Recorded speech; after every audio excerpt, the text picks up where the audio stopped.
doesn't come, right? It happens the moment you decide that you're fed up with waiting and decide to take action. And it only becomes the perfect moment when you look back on it, because today it just looks like new. I had a conversation with a young man yesterday who said, listen, I have demons. And I was like, bro, you don't have fucking demons. I was like, shut up.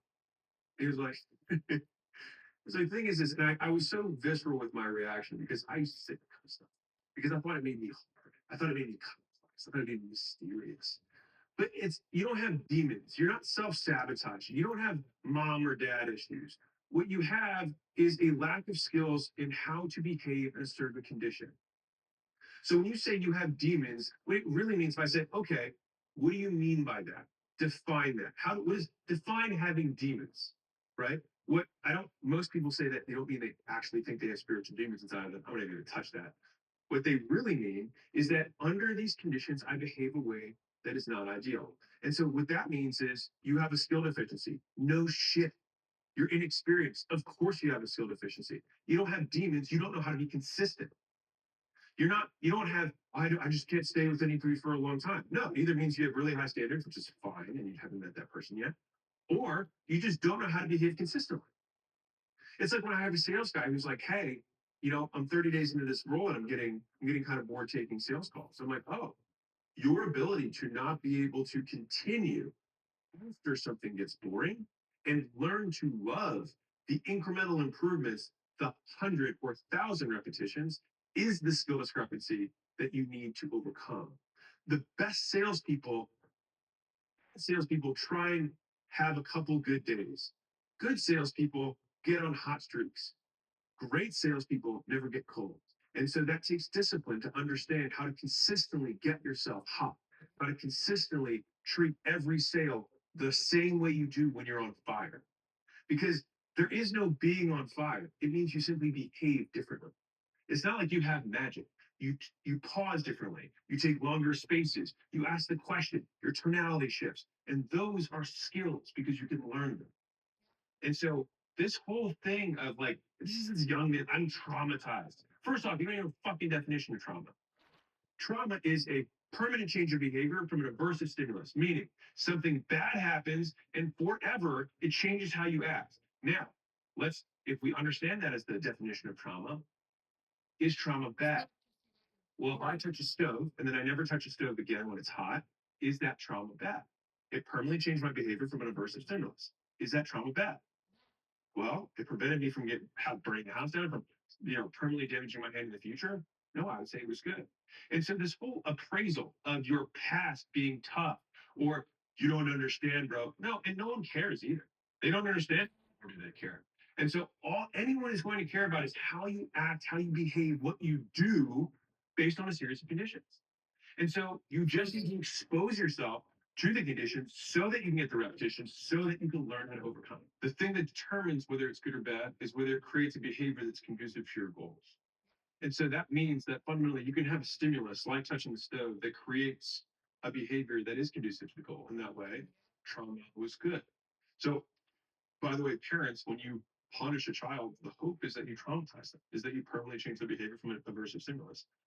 It's just that people don't define words and they just shout them all over the place. Say it's stored in your body, it's energy. It's like no one even knows what the fuck that means. Show me on someone's body where it's stored. Give me an extra. Show me where this. No, come on. Like you're saying, you're storing your emotional trauma from your father in your liver. Like I can just say words and make things up and get people to nod if I say them with conviction. It doesn't make it true. And so you may have been fooled because sometimes it's more convenient to say you can cast your power onto this thing that happened that was outside of your control as the reason why you can't be successful, because it's easier to say that than to say that I chose not to do anything about it anyways.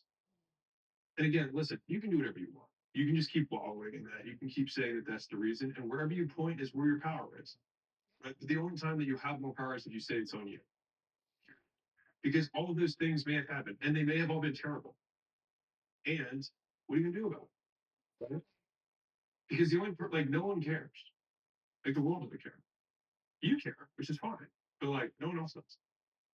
And the sooner you realize that, the sooner you start doing something about it. And so, also, think about this as equal opposite.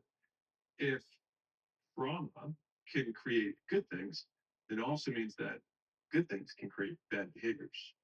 So if you win the lottery and then you have all these behaviors that happen afterwards that are negative, then was it good for you? Like we talk about these rich and privileged kids because it creates behaviors that that actually make it less likely they achieve things later. And so just think about what occurred and what behaviors you take as a result and separate good or bad from it and just think, does it make it more likely that I hit my goals? It makes life a lot easier. And then it stops you from speaking in voodoo, speaking and appealing to mysticism and magic. Like there's this force around demons. It's like, dude, no. Like you had a girl who cheated on. Okay. Now, what does that change about your behavior? I have trust issues. No, it just means that under these conditions, you are slower to give someone access to your bank account or slower to move in with someone, comma, who cares? And is that a bad thing? And so I'll walk you through a three-step framework that has been unbelievably valuable to me. This is from Dr. Cashin. Logic, evidence, utility. Logic is, what does that mean? So you have demons. Okay, what does that mean? Define it in terms of behavior. What does that mean? Okay, got it. Now, how do you know that? Evidence. So you say, I have demons. We unpack that, and it means that for you, you self sabotage, which again, define that. Okay, it means that I show up late to meetings after I get into a job after 2 months of being on time. Okay, so after 2 months of being on time, you start being late to stuff. That we translated from I have demons to I self sabotage to that is the behavior that occurs. Got it. Now I would say, how do you know that? Now, a lot of times people are like, well, it's happened. But when you actually look at it, you're like, it happened 3 times over in my last job. Okay. Is it really a problem as you define it, or it happened in those 3 occurrences? Okay, got it. So now you know. Now most times people are like, I don't have any data, and you're like, okay, so then this is basically made up.